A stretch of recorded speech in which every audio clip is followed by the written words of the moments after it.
Hey guys, welcome back. I hope you are having an amazing day. Let's get right into the stories.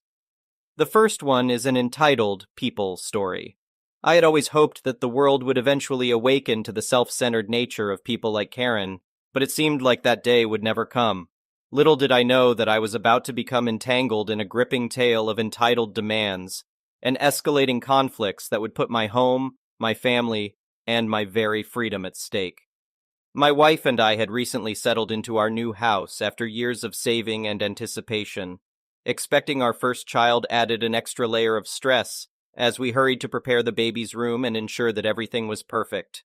Our neighborhood was close to several colleges, making it an attractive location for students seeking off-campus housing. As such, some homeowners in the area rented out rooms to earn some additional income. However, with our family growing, we had no intention of accommodating a college kid. At first, everything went smoothly, but one day, a young man who barely looked old enough for college knocked on my door, claiming he wanted to live in my house. "Can I help you?" I asked, genuinely puzzled by his audacity. He replied, "Yeah, I go to college, and I want to live here."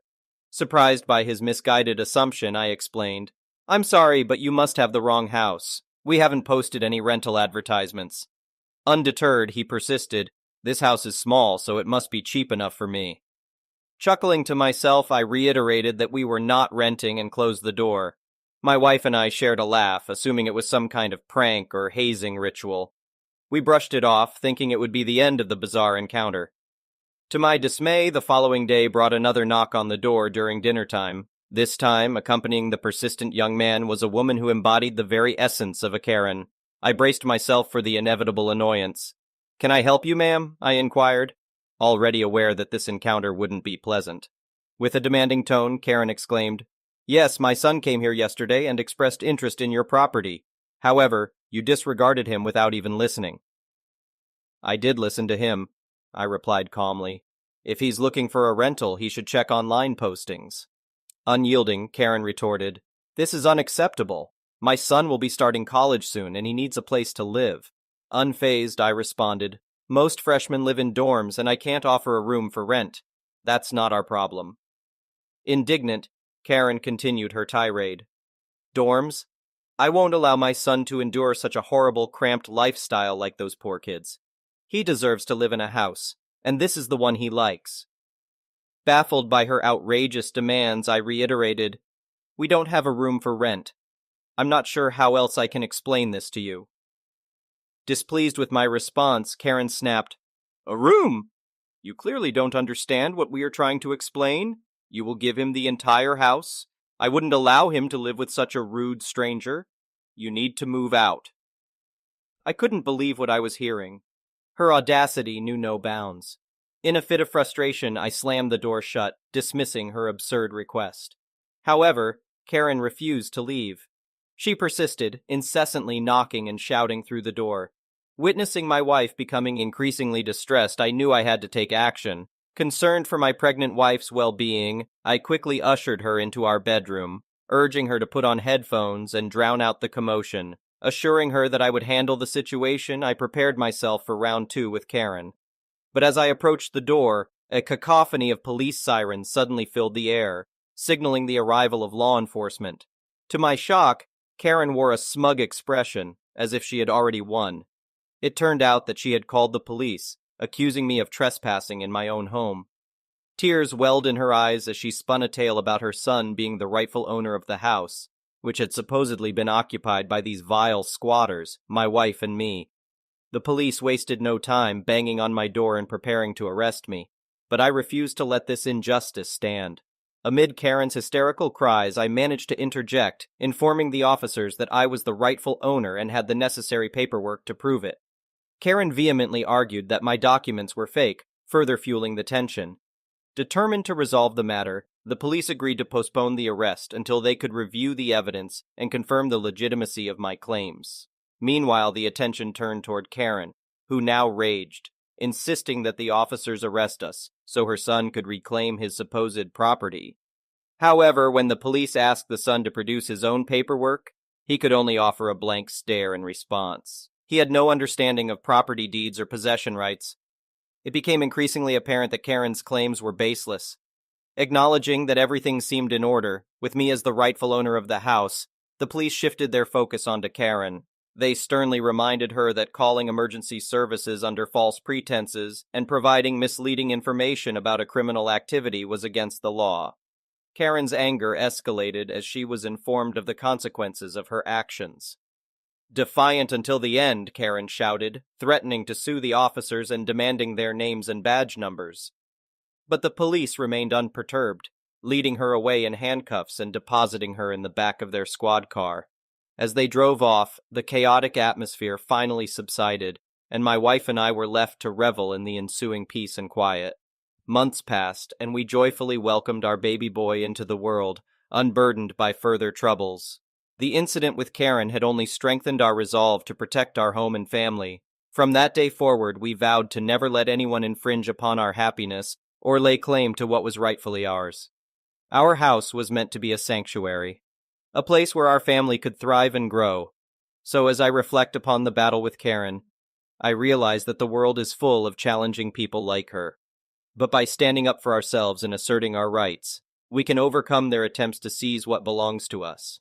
Our home remains secure, and our lives flourish, forever free from the demands of entitled neighbors seeking to invade our sanctuary. The next one is a pro-revenge story. My first husband was not a very nice man. For 6 years, I was belittled and basically treated as a baby factory. He was a fantastic father, but a horrible husband. After he finally got his heirs, I was treated even worse until I finally woke up and decided to leave his ass. This revenge story is not about him. I just had to set the scene. I moved out of the house, taking just my clothes, the car, worth 4K no more, and the computer. I had nothing, and stayed at a friend's place for a couple of weeks before I was able to find a crappy townhouse with roommates. I had no furniture, and my bed was a cat pee-smelling couch I was able to score.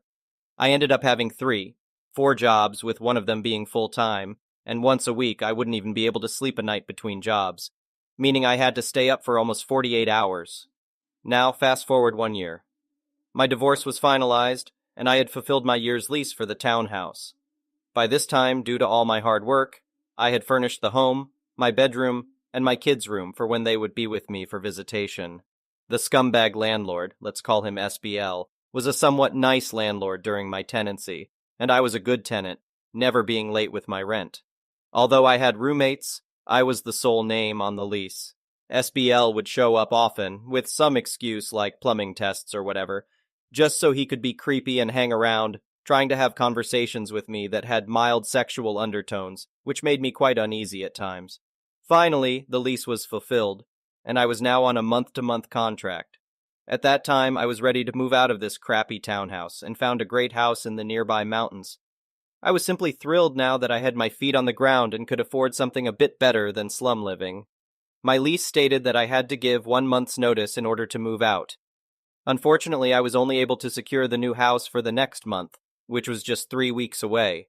I sent an email to SBL stating that I intended to move out at the end of this month, in 3 weeks, and that he could try to find another tenant. But I did state that if he didn't find a tenant, I would still fulfill my legal obligation and pay next month's rent. Within 1 week, 2 weeks before I was set to move out, he emailed back and stated that it was very generous of me, but he had already found a new tenant for the beginning of next month, so I would be off the hook. He even tipped his hand by stating that he had already collected a deposit from them. Now, something happened a couple of days later, which was no fault of my own or my roommates. The townhouse came with its own appliances, including a washer and dryer on the main level. My roommate had put a load of laundry in and went to the living room to take a nap. He woke up to find that the washer had malfunctioned with the sensory switch, which never stopped the water fill stage, resulting in an inch of water in the kitchen and living room. He turned off the washer and called me for help. I had just finished work and rushed home to assess the damage. It was bad. There was standing water on top of the living room carpet and a good inch of water in the whole kitchen. I called SBL and informed him of the issue. By the time SBL showed up, I had already removed most of the standing water with the help of my roommate and friends who brought shop vacs. SBL didn't seem too upset, which surprised me. An appliance repairman had come to look at the washer and he confirmed the malfunction, showing how the dial would stick on the fill stage and not click over to the agitation stage. After replacing the dial and lubricating everything, he left. The next week was chaos as I was busy trying to pack, and SBL had insurance assessors and workers come in to evaluate the damage. They ended up removing the carpet and cutting out 2 feet worth of lower drywall from the whole main level. On the day of the move, even though I was supposed to be there for a couple more days, SBL let himself in while movers were moving out my stuff, and he went around taking pictures of everything. I initially thought it was for insurance claims. I felt bad for SBL and told him that I would not ask for any of my deposit back. He responded in front of the loading crew and my roommate, "Thank you, that's very generous of you." We parted ways, and I thought that was the end of it. I was wrong. 2 weeks into my new home, SBL showed up on my doorstep with a summons to appear in arbitration because he was suing me. What? On what grounds? He claimed it was all in the paperwork he handed me, an 18-page manila envelope with detailed charges, including photos. Now I knew why he had taken pictures. He was nickel and diming me on everything, from a bent Venetian blind, that was already like that when I moved in, to scuffs on walls and more. He even wanted me to pay his insurance deductible and the following month's rent.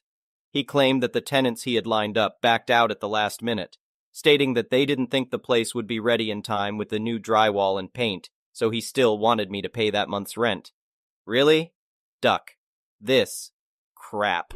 I knew I had been more than generous by letting him keep my entire deposit, and now he wanted to sue me for thousands? He was not only claiming the damages caused by the flood, but also improvements he needed to make that should never have been my responsibility in the first place. He even included cracks in the living room wall that resulted from the building settling. How was I responsible for that? He was accusing me of negligence, and I wasn't going to stand for it. I knew it was a slummy townhouse complex, and most of his tenants were on welfare. Maybe he could get away with this with others, but not with me. No way! I had just gotten out of a marriage that made me feel insignificant and destroyed my self-esteem. But now, I had my dignity back and felt strong for the first time in a long time. I wasn't going to let any more crap happen to me without fighting back. I had 10 days before the arbitration meeting. I immediately got to work. First, I obtained a signed deposition from the repairman who had examined the appliance, stating that it was in dire need of maintenance and that the last time he had done any work on it was almost 5 years ago. I thoroughly reviewed my rental contract and local laws, which revealed that SBL was obligated to have all appliances maintained and serviced every year. I also talked to some of the other tenants, and learned that SBL had sued previous tenants after the fact. I tracked them down, and obtained sworn statements from them as well.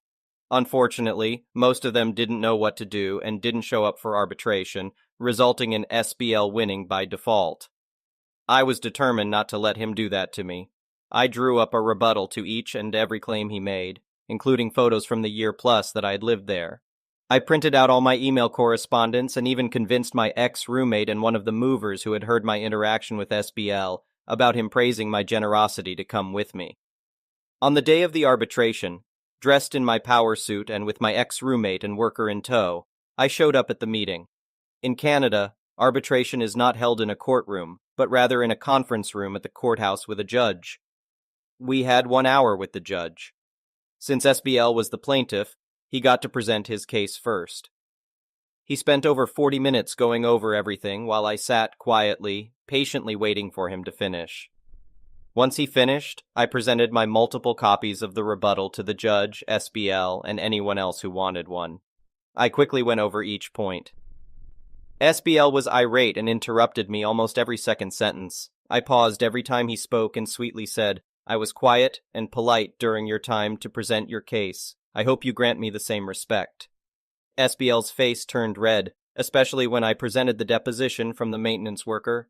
I included the relevant sections of the Tenancy Landlord Act regarding appliance maintenance, and stated that it was the only record of maintenance that had occurred. Unless he could produce more recent records from another company, it had been over 5 years since anything had been looked at. In my defense, I also requested my deposit back and a day's pay from work since I had to take the day off for the meeting. The judge then made his statement, and I will always remember it. He said he was very impressed with my presentation, and that it was evident I had a good handle on things. He could tell that my nature was one of kindness and respect, especially through the photos of how I had furnished and maintained the townhouse, taking pride in my home. Bottom line, not only did I win my case, but SBL also ended up owing me over 80% of my deposit back, including interest. The look on SBL's face was priceless. The judge then informed SBL that they would be reviewing all his previous filings, and if there was enough evidence of harassment, he would be reported to the Board of Landlords and Tenants. I'm not sure what came of that. Now, I walked away from that day feeling on top of the world, completely justified, and he got a taste of his own medicine, but it didn't stop there. Oh no. Knowing that this guy had a history of suing tenants, I printed out the final results, with the judge's signature, and gave a copy to every tenant in that complex. I wanted to warn everyone about his practices and advise them to keep notes, photos, etc., so he couldn't do the same to them, but I didn't stop there either. He still owed me money, and I repeatedly asked for payment, but he never responded. He had a deadline to pay me back my deposit, so on that day I went to his house. I found his residence in public records, as he had to file under a certain address as a landlord, and knocked on the door. He didn't answer, though I knew he was home. I rang the bell a few more times and knocked loudly. He then turned on his house alarm, which initially startled me but quickly turned into amusement when I realized what a coward this bully was. I yelled loudly that I wasn't going anywhere. He shouted, "Get off my property or I will call the police." No problem. I stepped off the property but camped out on the front sidewalk. I had a fold-up chair, a cooler with water and sodas, a few sandwiches, and all my paperwork with me. I was prepared to stay there indefinitely. I started telling anyone who passed by, some were already there from the house alarm incident, about how I was a tenant who had been wrongfully sued and now had a claim against him, and he owed me money. I let anyone interested look at the paperwork as evidence. The police showed up. They first went to talk to SBL, who claimed I was harassing him, slandering him, and refusing to leave his property. I was on public property, the sidewalk, and it isn't slander if it's true, which I could prove with all my court-signed paperwork. I wasn't disturbing the peace. I was simply seated outside his home, talking to neighbors about his actions. He was out there yelling that I needed to leave, but I calmly stated that I would be happy to leave once he paid me the amount he was legally obligated to by that date. I wasn't going to leave without money in my hand, and I was more than willing to stay and tell anyone who would listen why I was camped out there. The police informed me that I wasn't doing anything wrong, that it was public property, I wasn't disturbing the peace, and it wasn't slander if it was true. Finally, after an hour of SBL yelling on his front lawn at the police, and at me, of course, his wife came out with money. She handed it to the police, who then handed it to me and documented the final payment. I smiled sweetly, thanked the police profusely, and went home. I have no idea what happened to SBL or if he is still pulling the same crap on others, but I hope I helped instill some fear in him that he can't just screw with people, because eventually it will come back to bite him. Sometimes nice guys, or girls, finish last, but with patience, they can finish with a win. The next one is an entitled people story. I work at a gas station, and I have two customers who are disgustingly disrespectful when it comes to learning disabilities. One is an entitled old man whom I call Hank. He talks to me as if I am deaf, exaggerating his words. I usually roll my eyes because he genuinely believes I am stupid. The other customer is a woman I call Karen. She acts as if I am required to know every cigarette brand on the wall or memorize their prices, which I refuse to do. She talks down to me as if I am a small child, especially when there is a line of customers. She also uses the R word casually as if it's trendy. So on this particular day, both Karen and Hank were in the store. Luckily, my manager was there too. I was about to take my break when Karen demanded that I serve her and process a split payment of cash and credit for gas. Both my manager and I explained to her that our system doesn't accept split payments. However, she refused to believe it and insisted that we make an exception. I went on my break and was reading when Karen made a snide remark to my manager, saying, "I didn't know she knew how to read." My manager, without skipping a beat, responded, "Why would you think she was illiterate?" Karen just scoffed and loudly stated, "Well, we all know disabled people usually fake it. I bet she doesn't even know the name of the book." Memnoch the Devil by Anne Rice. This copy is from 1995 and it was bought by my mother.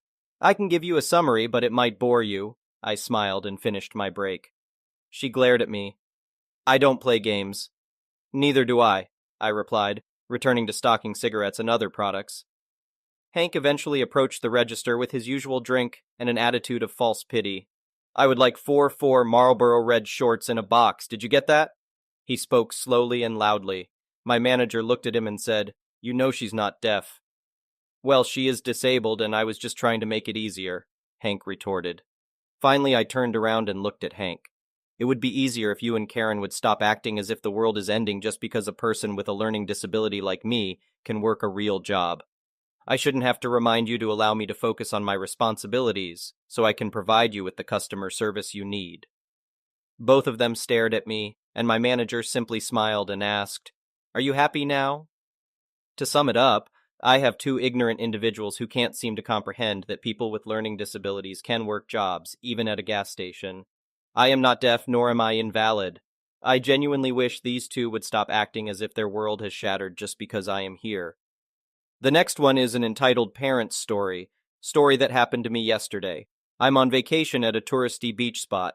I went out mid-morning to the beach before the crowds and set up my towel, umbrella, chair, cooler, etc. Around 11 a.m., while lying on my towel tanning with headphones in, I get a tap on my shoulder. I open my eyes to a middle-aged woman standing over me and her family and young kids starting to set up multiple umbrellas, chairs, and toys about 10 feet behind me. When I took my headphones out, the woman proceeds to tell me that my bathing suit is inappropriate to be around her children, and so I will need to move. Note: the bathing suit is a cheeky bikini bottom, but not a thong. I tell her I was there first, and they can find somewhere else to set up if it offends her. She proceeds to say there are no other close spots to the water. I tell her I'm not moving and put my headphones back in. About an hour later, I decide to hop in the water for a dip to cool off. While in the water, I look at the shoreline, and the woman has packed up my stuff with her husband and is carrying it away from the area. I hop out of the water and get a lifeguard to call beach security while I watch them walking my stuff up the beach to relocate it. Beach security and I approach them. They try to play dumb and say it's their stuff, so they are asked to open the wallet to show ID. Surprise, it's my ID. The cops are then called, and I choose to press charges for theft. And I got my spot back since the family was escorted, kicked off the beach. Thank you for watching. I would really appreciate it if you could like the video and subscribe to our channel if you haven't already.